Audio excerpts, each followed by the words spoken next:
Welcome back. Leading off the show, as always, is our very special guest, Luke Jones, doing great things all over the airwaves, covering the Orioles, the Ravens, and all things that are sports. Luke, welcome in. Dennis, how are you, my friend? I'm doing fantastic, my friend. I'm about to take in my fifth Oriole game of the year, which is a PR, maybe a lifetime PR for me, but they're 1-3 in games I've attended. So the law of averages says that they should win when I arrive at the stadium. They better, or you need to stop going to I games know, then. I know. I've never viewed myself as a jinx. I'm not superstitious by nature.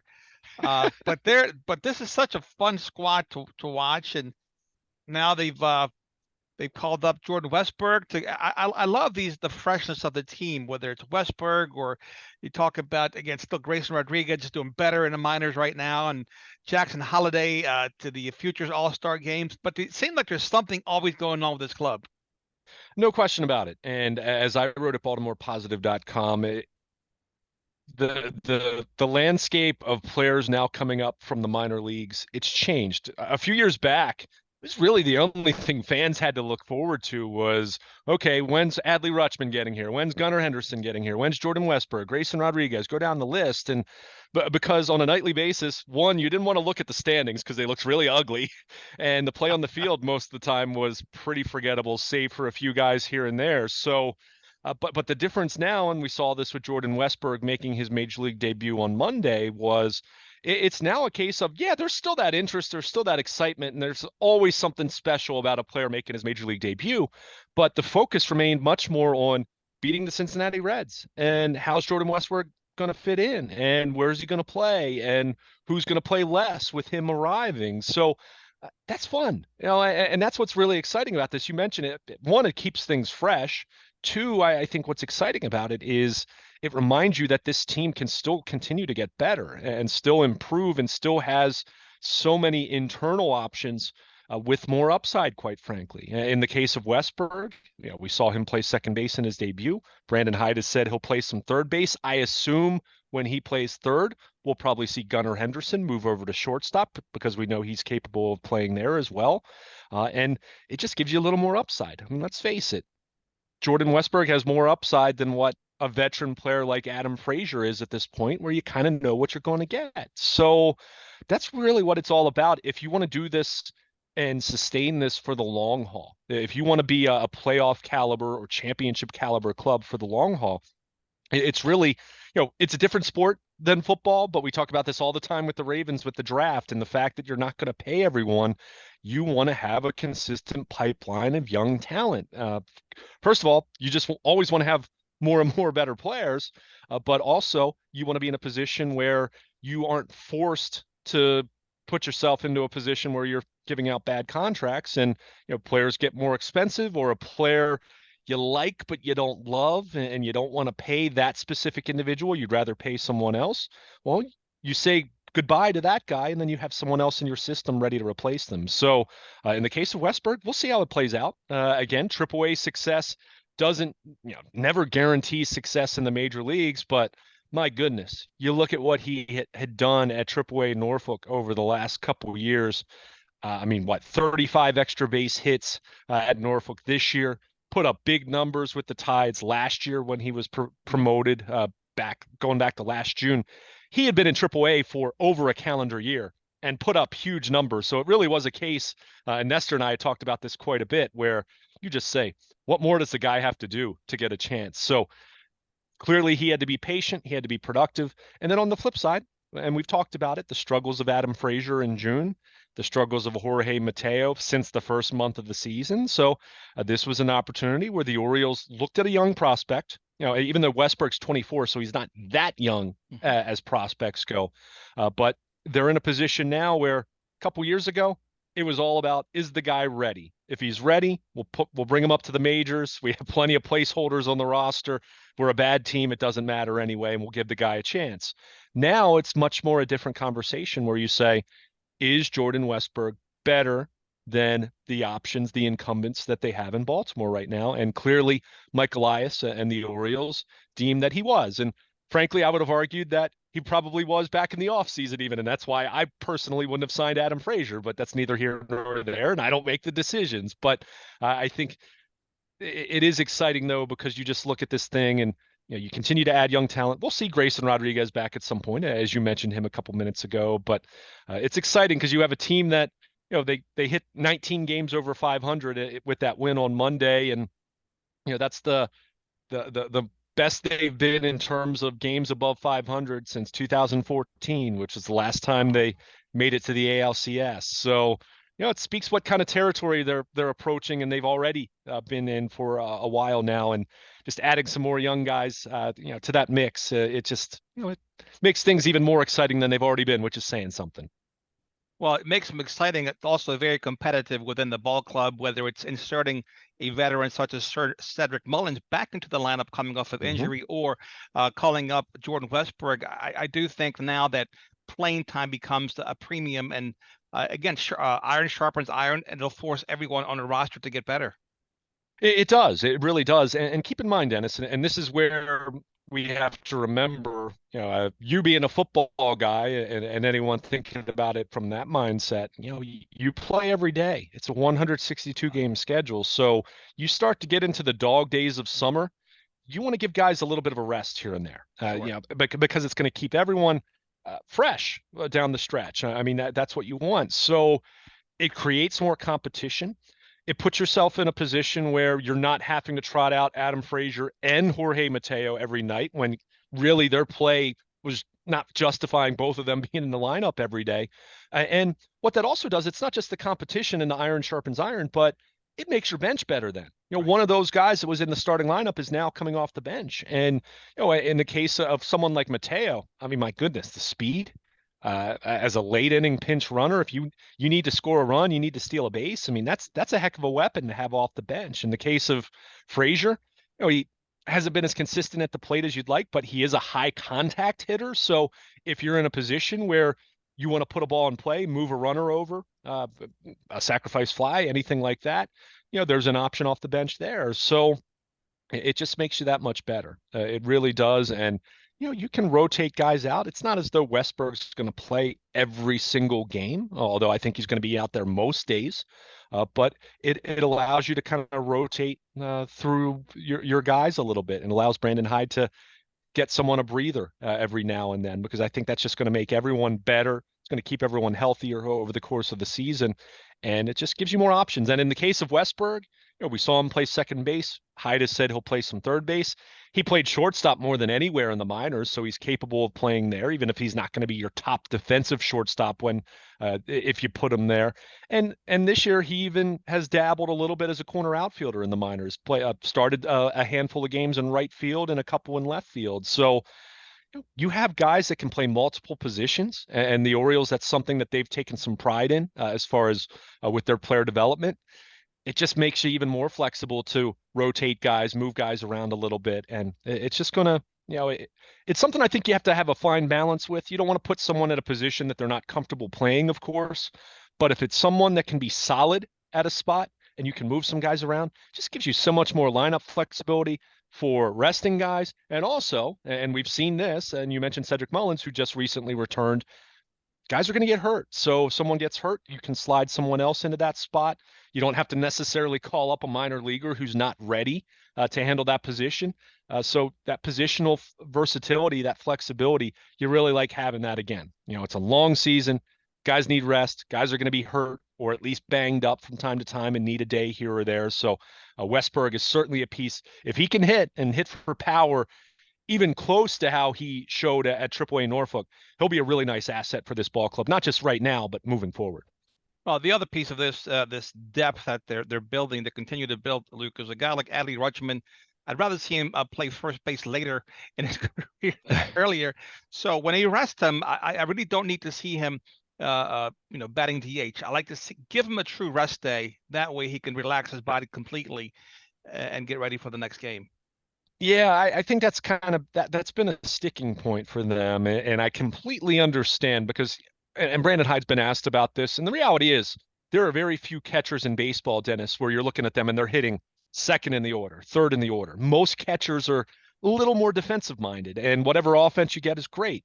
In the case of Rutschman, we know what he's capable of doing with the bat, but I think when you look at how his June has gone, and he had a nice night against the Reds in the series opener. So it's not as though he hasn't been productive at all, but the numbers have been down a little bit in June. So I think your point's well taken, especially a catcher. It's one thing to talk about an outfielder, another thing to talk about a first baseman or a third baseman, whatever.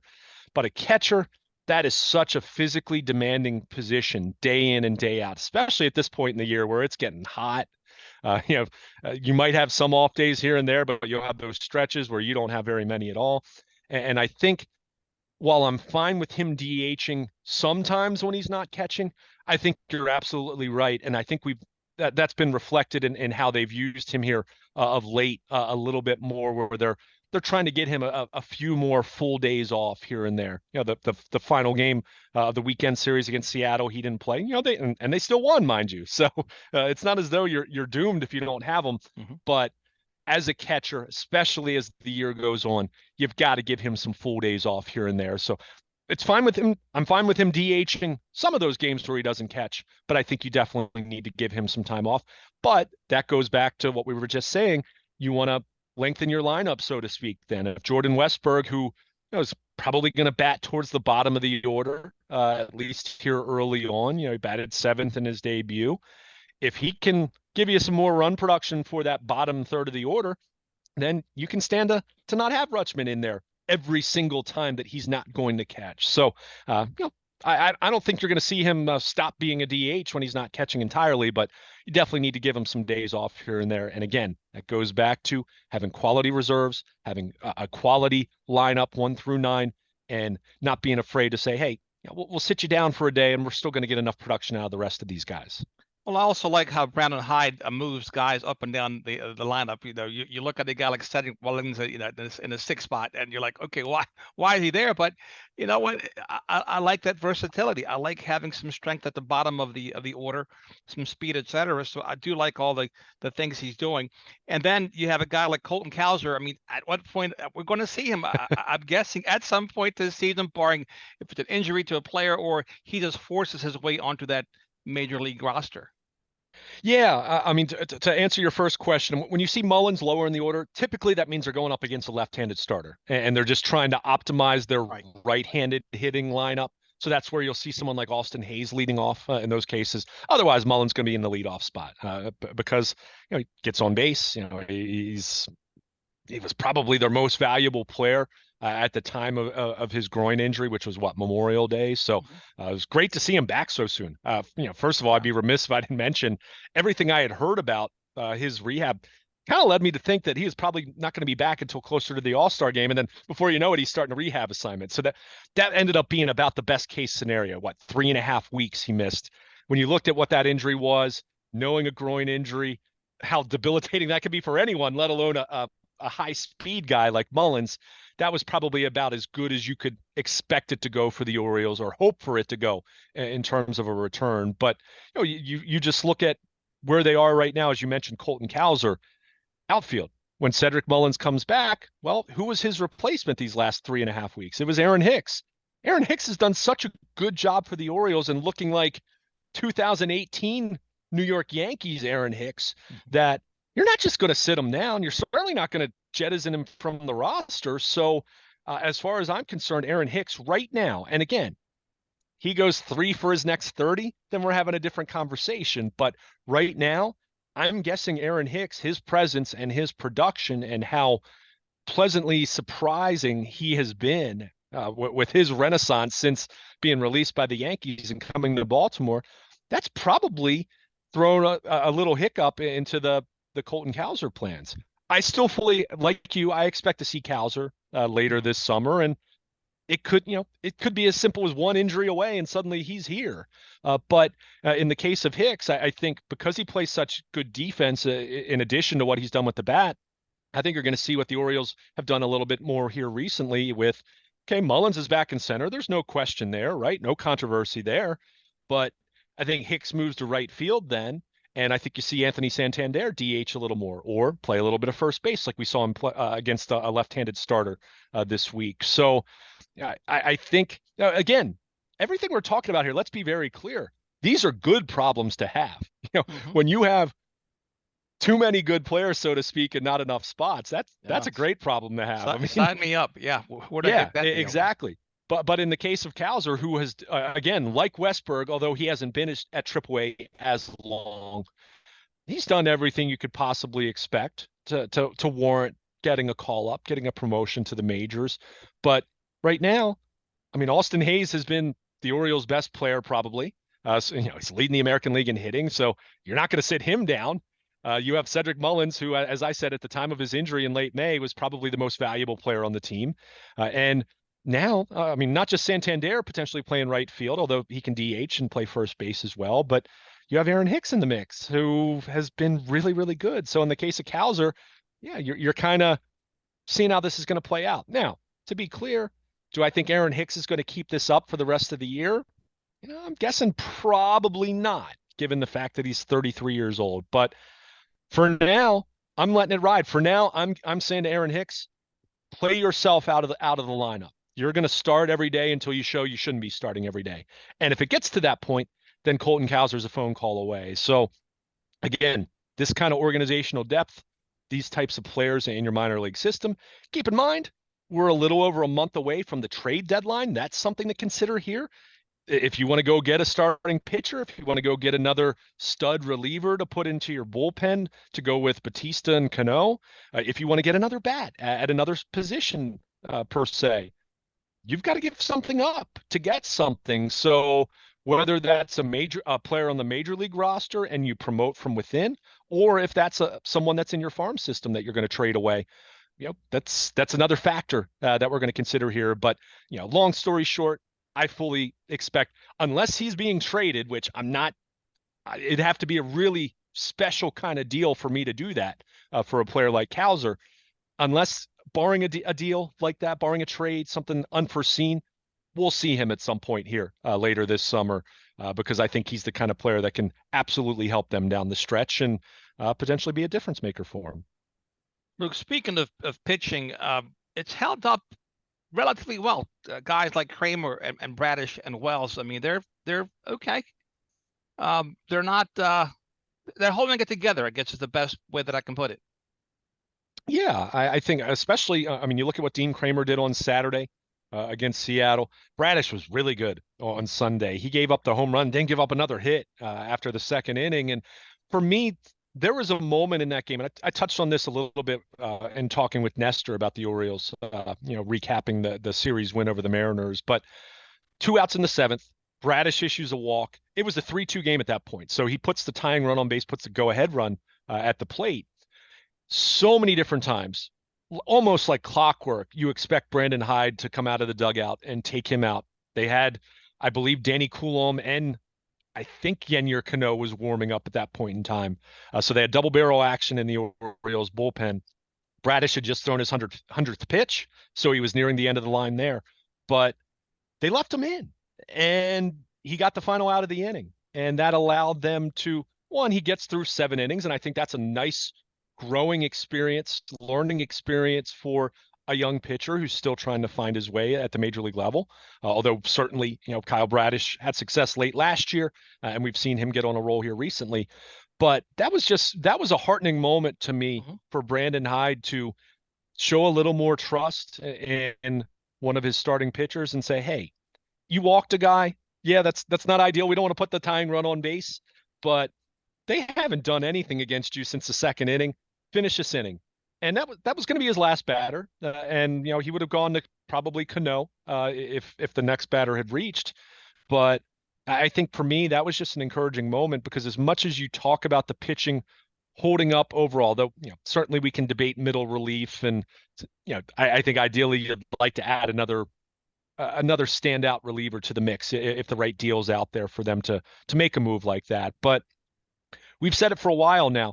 If the Orioles want to continue this all season, and that's the ideal, right? I mean, they've been so fun, they've been so good. You're probably going to need one of two things to happen. Ideally, both. One, probably need your starters to get you a little bit deeper into games.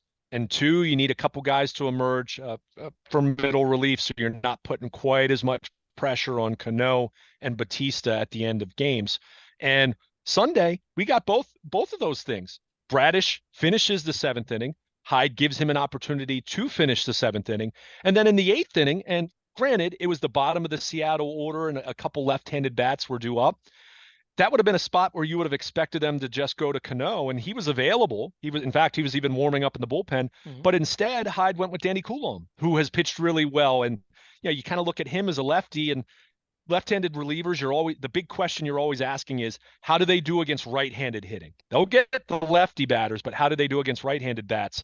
And Coulombe's held his own and done a really nice job against right-handed bats as well. So not only did you get Bradish being extended a little more, a little deeper into the game, and it works out, but then in the 8th inning, you use Danny Coulombe instead of Yennier Cano to get to Batista then for the 9th. And then guess what that did for Monday night? Batista was unavailable. Now the Orioles ended up winning 10-3, so it wasn't a save situation. Right. But because they used Coulombe instead of Cano on Sunday, Cano would have been their closer on Monday night. So again, it's a long season. You play every single day most of the time. You can't use your best relievers every single game. So Sunday was a great example of Hyde trusting Coulombe instead of Cano in the 8th inning. He gets the job done. And then you've saved Cano for Monday night when you wouldn't have had Batista. Again, hey, they won 10-3, so they didn't have to use either of those guys against the Reds in the series opener. But there's an example of, over the long haul of a season, those little moves that an extra out here or there, a pitcher who comes in and handles a job that he isn't necessarily asked to do all the time. Boy, that can really pay some dividends for you. One, it builds confidence in these guys. But 2, it allows you to, spread things out a little bit there. They weren't going to have Batista pitch a 3rd day in a row in that spot, and they didn't need him anyway. But if it had been 4-3 instead of 10-3, Yennier Cano would have been available to pitch on Monday night, and that was because they were able to use Coulombe in the 8th the previous day. And again, those are little things. I'm not saying that that's going to make or break your championship hopes, but those are things that certainly can help you out over the course of a season if you can trust some guys in some spots that maybe earlier in the year you wouldn't have. All great stuff, Luke, regarding the Orioles. We'll shift gears real quick to the Ravens. Again, everywhere I go, all my friends ask me about J.K. Dobbins, and again, it's a story that's not going away.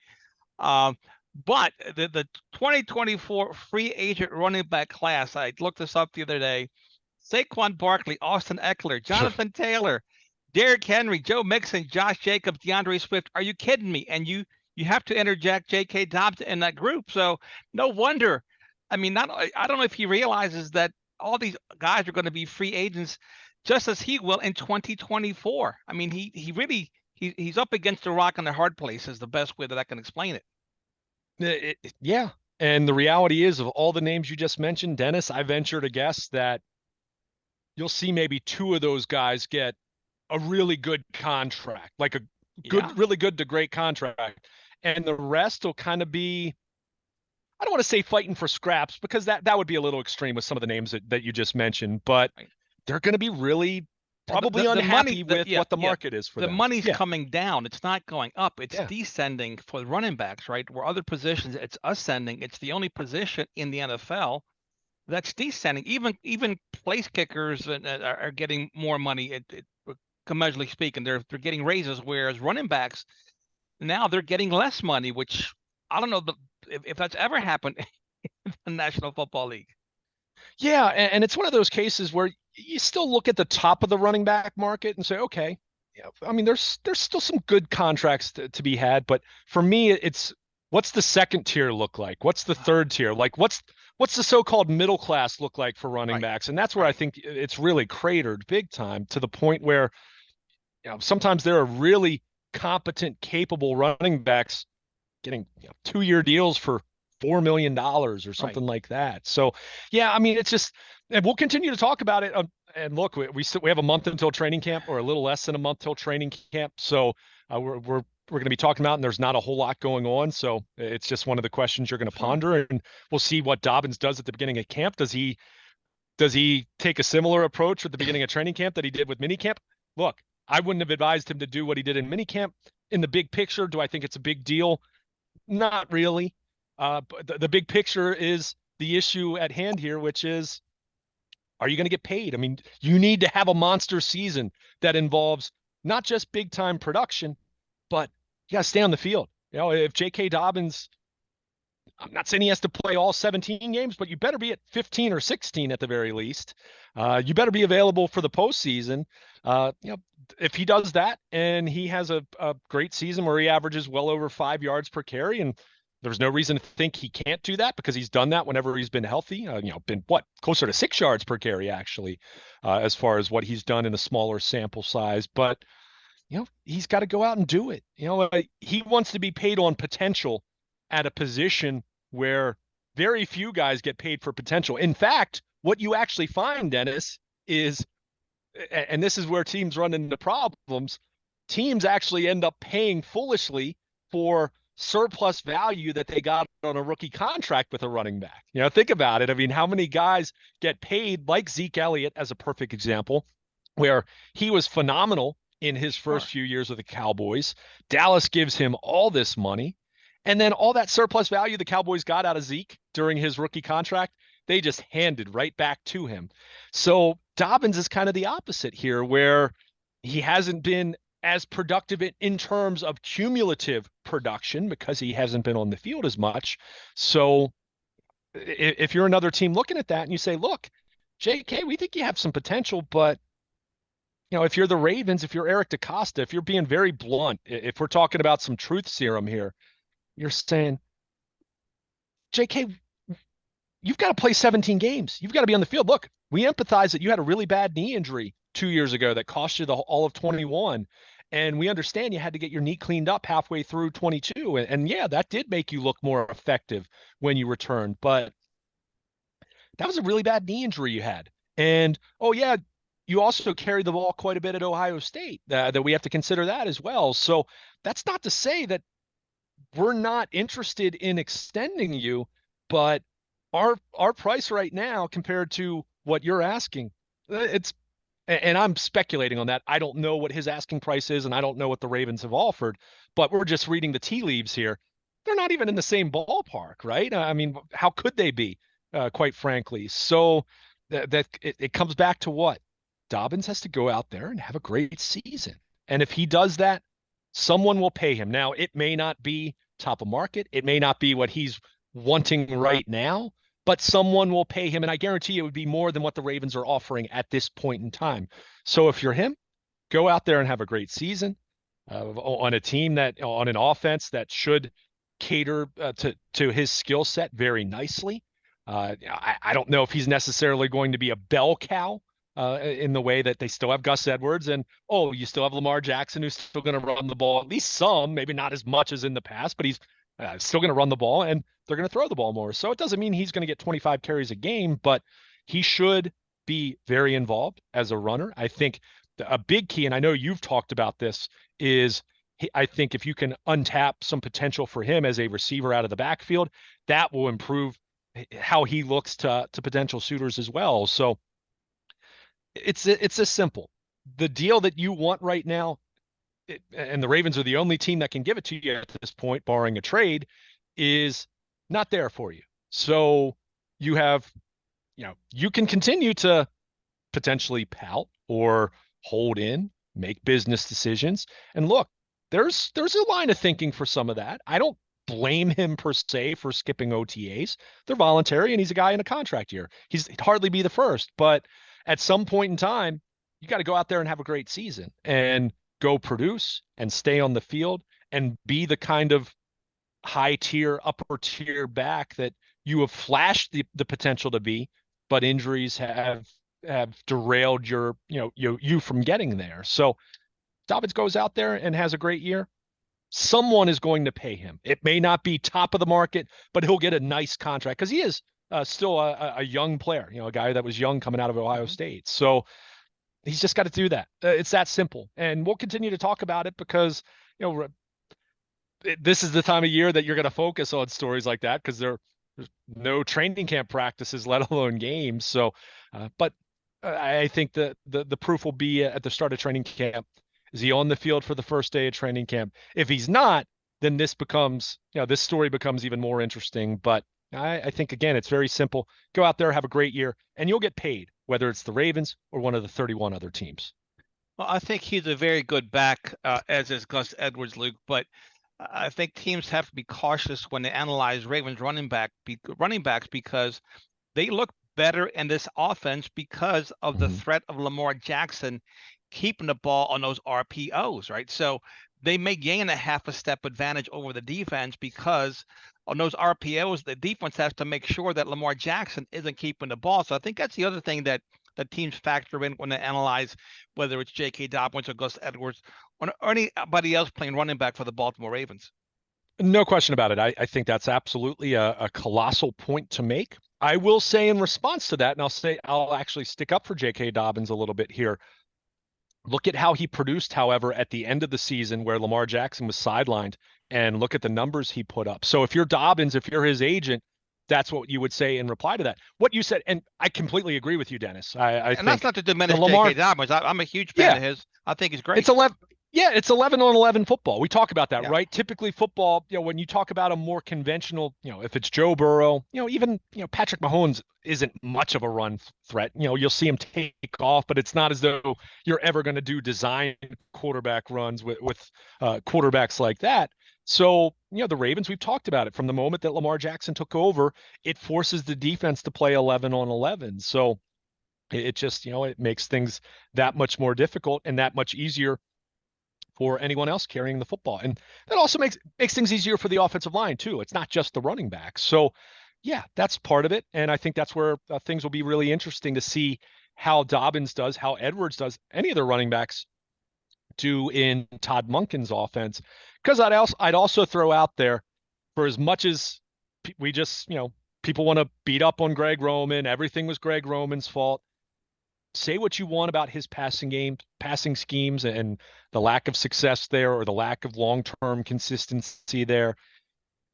The guy is one of the all-time, of the last 20, 25 years, great run game coordinators. Sure. And yeah, Lamar Jackson made him look better in the same way that you could say that about Tyrod Taylor or Colin Kaepernick at his previous stops in Buffalo and San Francisco.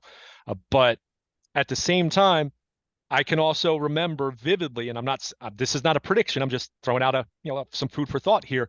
The Ravens had a really good running game under Gary Kubiak in 2014, and he leaves to become Denver's head coach, his dream job. He would have stayed otherwise. He enjoyed his time in Baltimore, but that's the way it worked out. They brought in Mark Trestman, and they even said, we're going to continue to use the same zone blocking schemes, the same Kubiak, Shanahan kind of tree running game, and it was not the same. And they had issues running the football. Now, do I think that's going to happen under Todd Monken? No, I don't. But Greg Roman's run game principles and schemes, say what you want about the pass. Again, I get it. It's the cool thing to do is to blame everything on Greg Roman. But look, they made Latavius Murray and Devontae Freeman look good. Again, they were good backs, but not of the caliber that a J.K. Dobbins and Gus Edwards are. Those two guys are level up for what Murray and Freeman had at that stage of their career anyway. Yeah. So my point is not that I don't think Todd Monken will continue to have a really good or great running game under Todd Monken. I think they will. And again, Monken showed that at Georgia, at the collegiate level, and he had been a guy that had been known for pass heavy offenses in Tampa Bay. But I think what I mean there is probably going to see a little more zone, a little more of those zone concepts. And I think that's something that caters really well to Dobbins' vision. And we'll see how it plays out. And if he thrives and he has a big year, and we're talking about him being a 1,200-yard back and also, I don't know, having 450 yards as a receiver out of the backfield, something like that. And I'm just throwing those numbers out there off the top of my head. He has that kind of year. J.K. Dobbins will be doing just fine. We can talk about whether, if he's going to get $13 million a year, there aren't many running backs that get that period. But he'll get himself a nice contract if that scenario plays out. So come to training camp, have a great summer, get yourself ready for the regular season, and everything is sitting there now for this off. And this goes for everyone with their offense. There are no more excuses. The boogeyman, so to speak, that Greg Roman, so many fans had made him out to be at this point, you can't blame him anymore. So any other shortcomings that you're going to see, it's going to be something else. So we'll see how it plays out. But all that being said about Dobbins with his contract situation, I do expect him to have a really good 2023 season, and I think he's going to put himself in good position for his upcoming free agency. Yep, that's all he can do. And then look, the tea leaves will fall the way they're supposed to, right? Either way, for him, for the Ravens, depending his market value, the NFL draft, you name it, things happen. It's a long season, and one never knows. But all these other players I mentioned, I mean, they would all look good in the Ravens uniform. Whether it's Eckler or Jacobs or, I mean, you name it. There's some good running backs out there that are going to be available, and that was my only point. That Yeah, it's going to be a loaded free agent class at running back, and again, supply and demand. They're not going to be scarce. yeah. Well, and you see all those names you just mentioned. I mean, I think back to 2019, the Ravens went and signed Mark Ingram. Wasn't huge money by any stretch of the imagination. They gave him a little bit of real money. I mean, it wasn't much Sure. more than that. And he was terrific for 1 year. Now, the next year, he wasn't as good. And well, but what did they do the following year? They drafted J.K. Dobbins. So I Yeah. think for me, if you're going to ask, and I've probably already said this to you, and I can't keep track what I say to you or Nestor as we have our great conversations here. But I think my overall prediction will be Dobbins has a really good season.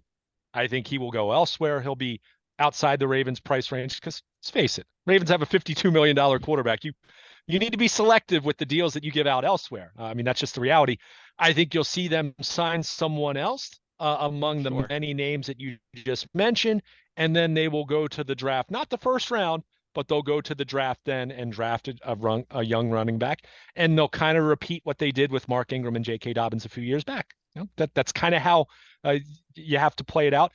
Maybe Gus Edwards comes back on the cheap. Who knows? I don't want to dismiss or overlook Edwards, but because he's a really good back in his own right. But my prediction is that's how we'll ultimately see this play out. And the Ravens, if Dobbins has a great year, hey, the Ravens, maybe they'll get a 4th or 5th round comp pick, and there you go. You'll move on, and you'll wish him well.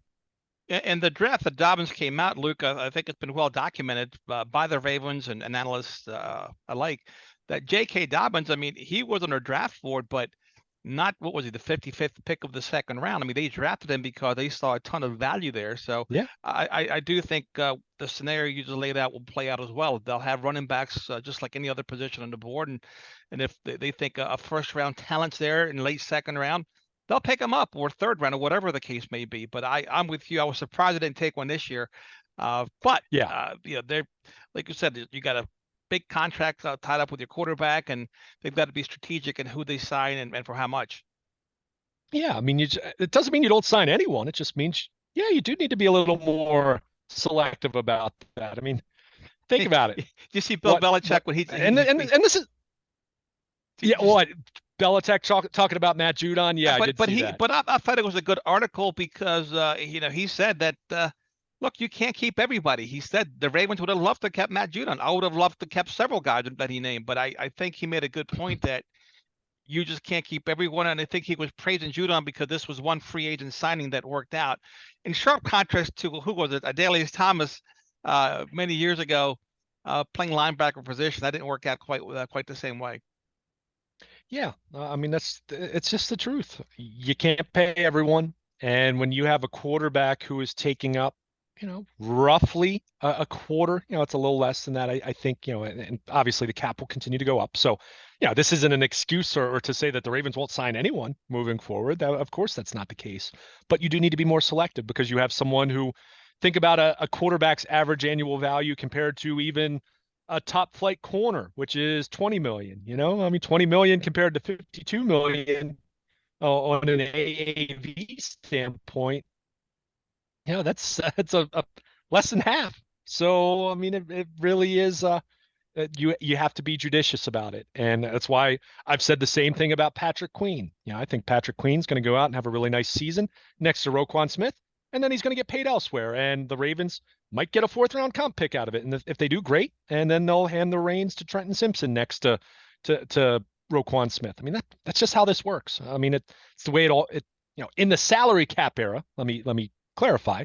It's the way it's always worked. You can't pay everyone, and if you want to have a balanced, healthy roster, position by position, both sides of the ball, you've got to make some difficult choices. I mean, it's that simple.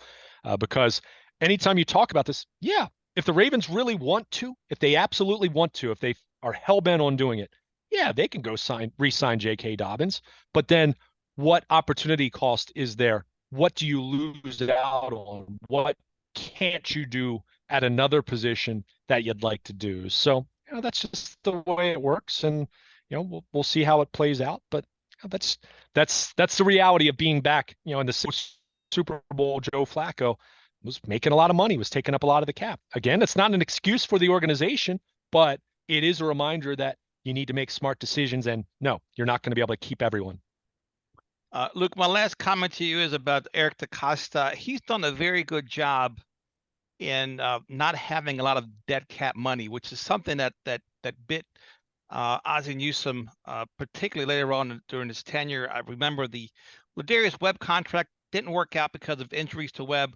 Eugene Monroe pops into my head. That was a bad contract, but he actually done a very nice job. I think the Ravens have about $10 million in dead cap money, but he's done a better job in managing that dead cap money.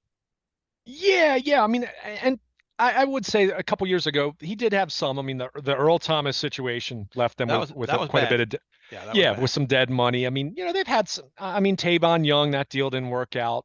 That's still a deal that even at the time of it, I was a little puzzling.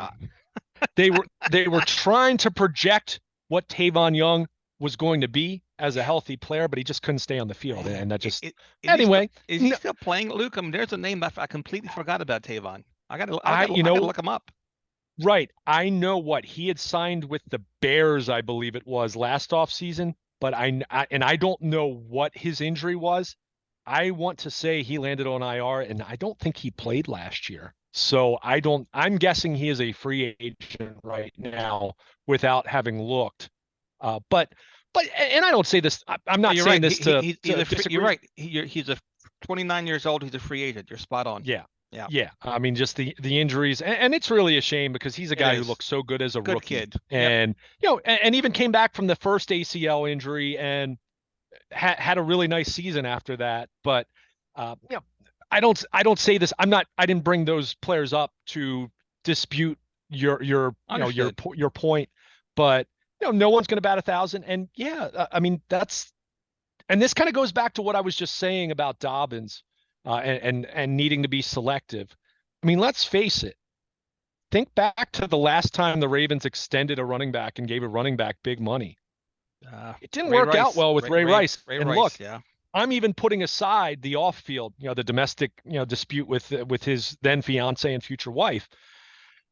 2012, the first year that he played under, from the time that they gave him the contract that summer. Remember, he was their franchise player that summer, and they got a deal done. He had a good year. Wasn't his best year, but had a good year. And then it was bad after that. And how much of that was Dobbins? How much of that was Ray Rice himself? How much of that was the offensive line? How much of that was they went to a zone blocking scheme that didn't really fit their personnel very well? How much of that was they got rid of Anquan Bolden and didn't replace him, so their running game their passing game had some deficiencies that they didn't have before? The answer is yes. All of those things impacted it. But the point is, even when you keep someone, even if it's one of your own guys that you re-sign, you got to be careful, because just because you're re-signing someone and you like a player, that doesn't make that a good deal necessarily. And again, that kind of lends itself to the Dobbins thing. But by and large, yes, Eric DaCosta has done, they've been a little more conservative at times. This year was a departure from that. And keep in mind, Dennis, they'll have some dead money next year because they've used a lot of void years in these deals, which means that it'll hit next year on their cap. So they'll have some dead money next year. But by and large, they've tried to keep themselves in as flat a salary cap situation as they can be in to not have a bunch of dead money and resources that they can't use. Ray Rice in 05 for Rutgers, 195 attempts, 1,100 yards. 06, 335 attempts, 1,800 yards. 07, 380 attempts. Luke, almost 400 rushes in 13 games, 2,000 yards. The guy had 910 carries coming out of college. I remember, and look, I'm not going to sit here and say that I ever said the Ravens should not extend Ray Rice, but I do remember looking at that at the time and at least bringing it up and saying, look, his first 4 year at that point, it was his first 4 years in the NFL. Terrific, right? Everything Uh, about him said, and keep in mind, this is pre-incident in the casino and all that happened. He was one of the faces of their franchise, did a lot of community work for them, met with season ticket holders and suite holders and all of that. So all those factors, that was something that I looked at and said, look, just because we're talking about the NFL compared to college, that wear and tear still counts. And I real. understand that he's only 19, 20, 21 years old. And I'm not saying that means a guy. That doesn't mean I wouldn't draft him or I wouldn't play him or even extend him, but you need to at least consider that. Yeah. So that it's a cautionary tale. It really is. I find more often than not, Dennis, and again, this is philosophically me speaking on running backs in general. Every time you see a running back get this big money, what do you hear a team say? Our guy's different. Our guy is special. And then 2 years later, they've got the same buyer's remorse, seller's remorse, or signer's remorse, whatever you want to call it. That's just the way it works out. And yes, there are some exceptions. I get that. Adrian Peterson, really long Hall of Fame career. Frank Gore, really long, very productive career. But for every example like that, I'll even throw Derrick Henry out there, who had the foot a couple years ago and has bounced back better than I think a lot of people thought he would. But for every example like that, I can probably give you 3 or 4 times as many examples on the other side of the ledger where you just say, probably would have been better off saying, you know what, thank you for the great production. I'll let someone else pay you for that and then roll the dice and see what you're going to be over the next 5 years. I mean, that's just how I view it. I don't say that to be disrespectful to running backs. I'm trying to, it's all about taking the information that you have, precedent, evaluation, health, projecting what you think someone's going to be. It's no different than trying to anticipate markets, stock markets, and things of that nature. You're trying to project out what you think is what it's going to look like in the future. So in the case of running backs, I'm not even opposed to taking one relatively early, although I'm not going to take one in the top 10 or anything like that in the draft, not quite that early. But for me, I'll take, love you over the course of your rookie deal, but I am probably going to say goodbye. Maybe I'll franchise you a year if you're that special. But beyond that, I'm probably going to say farewell after that because I've seen this play out too many times. And, it stinks for those guys. I really do feel for running backs. And, you and I've talked about even, guys maybe need to, if they're running backs at the collegiate level, really try to cash in from an NIL perspective. Because you just don't know what you're going to get in the NFL in the long term. But it is what it is, and you can't expect teams to suddenly just be dumb because they want to be nice to running backs. They're looking at recent history, and most of these teams are making decisions and saying, we got all this surplus value over the course of your rookie deal. Us signing you long term is handing that right back to you. Yeah, I agree with you. I mean, if my son played a running back for any team, I wouldn't want to see 380 carries in 13 games. That is a lot of no question. It is a lot of wear and tear on the body, and it's just tough to. It's just one of those compound punches, right? Compound. It just compounds itself. I think all NFL players when they get drafted, they're probably the healthiest they're ever going to be, and they regress from that point. They start picking up injuries, and that running back position, to me, they're like eagles. They come out of big and strong, and over space and time. I mean, they just their value. I mean, it gets diminished because of the wear and tear on their bodies, and it's one of those unfortunate things, Luke. Yeah, it really is. And I just looked it up just out of curiosity, and I had remembered this. And I mentioned Frank Gore a couple moments ago. He had 348 career carries at Miami. Now, he had injuries, and Miami also had some other really good backs. I think he played with Willis McGahee. He did. But there's an example of someone who even with having some health concerns at that point in his very young career, I think he ended up being a 3rd-round pick. I think he was. Yeah, he was. And then Frank Gore was very. Career. Yeah, he was very different. Frank was a different kind of a cat. Yeah, exactly. But he didn't have 900 carries in college. So no. I think, I think we've seen some. Point. Yeah, we've seen some other examples like this play out, and I don't have a list in front of me because I wasn't expecting our conversation to necessarily head in this direction. But if I'm an NFL team, I'm absolutely looking for that running back who maybe was stuck behind someone in Yeah. college for a couple years, Josh had Jacobs one was year. right. Josh Yeah, Jacobs was, I yeah, think he was behind Derrick Henry, if I'm not mistaken. But again, Josh Jacobs didn't really shine until his senior year. yeah, He was very much an unknown, right? He was one of those classic boom or bust prospects that turned out to be a really good player for the Raiders. yeah. Give me that guy who I can get on day 3 of the draft, maybe. Maybe the 4th round, maybe the end of day 2, Yeah, and I'll take that guy. And I will say this much at the very least: that guy who has a lighter college workload, I will entertain at least a little bit more. Not saying I'll do it, but I would entertain the thought of extending someone like that way before someone who carried the ball a whole bunch in college as yeah. well. So, Well, I'll take again, it to another step. I think guys that are 5'10", 5'9", about 205, I think they have a better chance for longevity versus the big guys. Derrick Henry, of course, is the exception, but I remember Earl Campbell was my favorite running back of all time. But again, the rules were different. You can really spear people and whatnot. But Earl lasted 7 years, and I mean, he's just a total mess these days. He can barely walk, wheelchair bound for the most part. But um, yeah, I mean, I do think it's a certain type of a build that can allow, with diminished carries, lower, yeah, that can maybe have a 8-10 year NFL career. yeah. You mentioned Earl Campbell. How about Jamal Lewis? And look, Jamal, give him all the credit in the world. He came back from the '01 ACL injury, which was his second in what, a 4-year Yeah, period. he had a torn ACL in college too. Yeah, he had one at Tennessee, which Yep. was part of the reason why you kind of looked at. There were some mixed opinions on the Ravens taking him 5th Fifth overall back in overall, right? 2000. Travis Taylor was Yeah, 10th overall. You were like, okay, yeah, because I had him taking Sean Alexander, who actually had a very good career as well for the Seahawks. I believe at 26 in that draft class. But yeah. uh, but hey, they would have been okay with either player. And I think we all know that Jamal was instrumental in the Ravens winning that 2000 Super Bowl. He was, but there's another example. The Ravens extended Jamal Lewis. Look at his production over the course of that contract Mhm. compared to his rookie deal. Look, the Yep. signs. Yeah. I I don't say this to be disrespectful to running backs. I Uh, don't. I think you just it, have to look at reality, though. I mean, look, it's just I'm with you. It's my favorite position. It really is. I mean, that's what I played in high school, what I played in college. I love running backs. They're getting screwed. They're getting the short end of the stick. But again, it's business, and there's no way around this thing unless. And again, the NFLPA.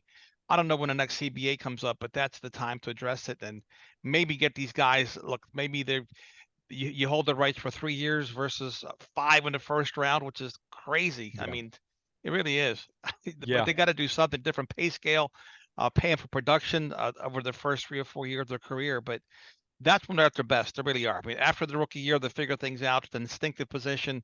They either have it or they don't. Right, that it factor. You see it right away. So yeah. and you're right. The contracts are for future performance, not for past performance, and that's what stinks about these running backs.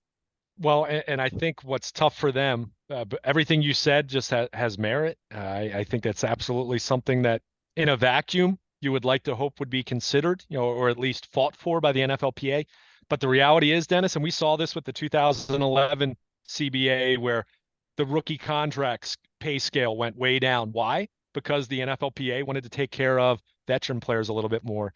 Understood. Now, could the veteran running backs make their voice heard, and maybe there would be something done?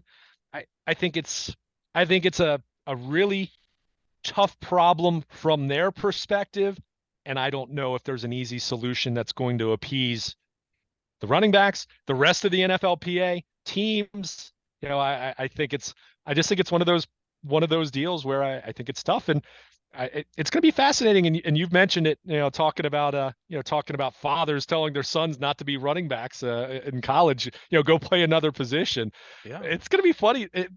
Not funny. It's going to be fascinating to see how that plays out long term, because to your point, barring something fundamentally changing from a union perspective, from a league perspective in terms of contract structure, what have you, it's not going back. We're not going back to the days where, I mean, I can remember 20, 25, 30, 35 years ago, you'd see 3 running backs go in the top 5 sometimes, right? I mean, now it was big news this year that 2 running backs went in the first round. It used to be 2 running backs sometimes they'd go 1-2 or 1-3 or 2-3, in the top 5. So those days are long gone and they're not coming back. So is there a middle ground for these running backs to get paid a little bit better? Maybe. But again, structurally speaking, fundamentally speaking, I don't know if you're going to put that proverbial toothpaste back in the tube. Yeah, I was just looking up the deal that Josh Oliver got, 21 million over 3 years. I mean, now this is a backup tight end. When you think about it, and you look at some of these positions and the money given to some of these players, and Josh Oliver's body of work, not to diminish what he's done, it's nowhere near what. 1 year. Yeah, and he gets that kind of a deal, and it's hard to imagine uh, J.K. Dobbins getting that kind of a deal for himself.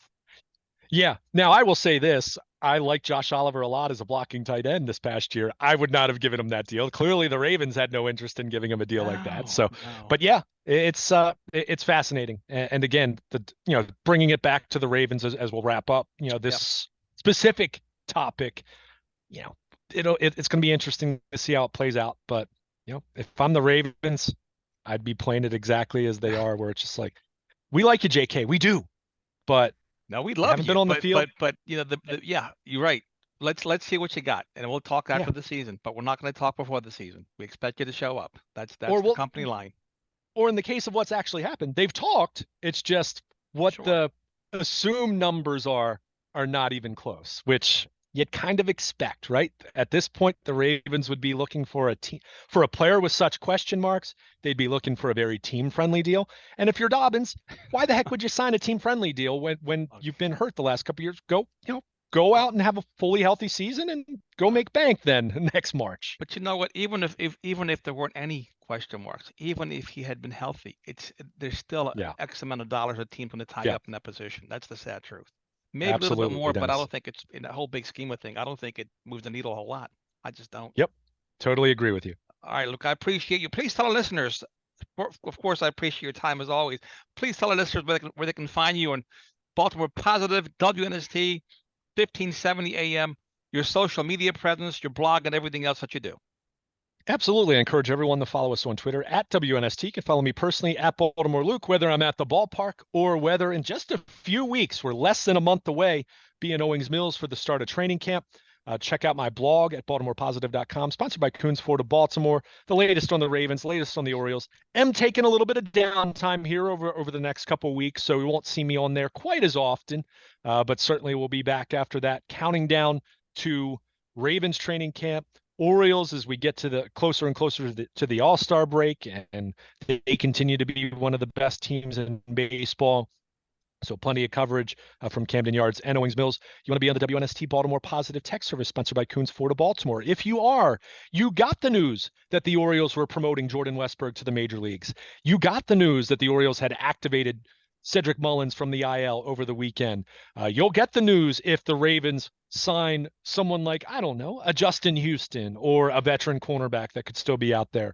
Any significant local sports news sent directly to your mobile device via the WNST Baltimore Positive Text Service, sponsored by Coons Ford of Baltimore. And of course, anything throughout the week on AM 1570 with Nestor. Any Ravens sound from Owings Mills as we open up training camp in a few weeks. Any Orioles players and coaches interviews from Oriole Park at Camden Yards. Check out all of that at BaltimorePositive.com. All right, my friend, always great. And just when I thought we'd probably have a half an hour segment, we doubled that. So I appreciate your time. Our conversations take different directions, often not predictable, but that's part of what makes it so much fun. I appreciate you. Absolutely. And hey, it works out because we will not be talking next week, but we'll reconvene in a couple weeks. So, hey, double the time to make up for not talking next week. How's that? Maybe I'll break it up. Maybe we'll do half this week and I'll pay you again the other half next week. Luke, enjoy your well-deserved time off. Thanks, Dennis. Be well. I'll talk to you in a couple weeks. You got it, my friend. There he goes, Luke Jones here, 1570 AM WNST. We'll take a quick break and come back right after this.